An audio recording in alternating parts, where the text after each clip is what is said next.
నమస్కారం. మేము విజయ్ కుమార్ గంట. ఎన్నికల సందర్భంలో చంద్రబాబు నాయుడు గారు ఇచ్చినటువంటి వాగ్దానాన్ని ఈరోజు నెరవేర్చుకున్నారు. ఆయన ముఖ్యమంత్రిగా ఈ సాయంత్రం బాధ్యతలు స్వీకరించిన వెంటనే మెగా డిఎస్సిని ప్రకటించారు.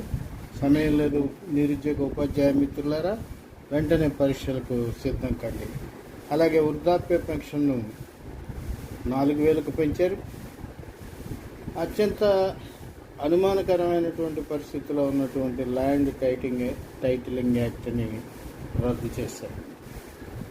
అలాగే పేదవారిని నిస్పృహకు గురి చేసినటువంటి అన్నా క్యాంటీన్లను పునరుద్ధరించారు. స్కిల్ సర్వీస్ సెంటర్లను పెంచారు. ఇవన్నీ కూడా మంచి ఫలితాలు ఇస్తే బాగుంటుంది.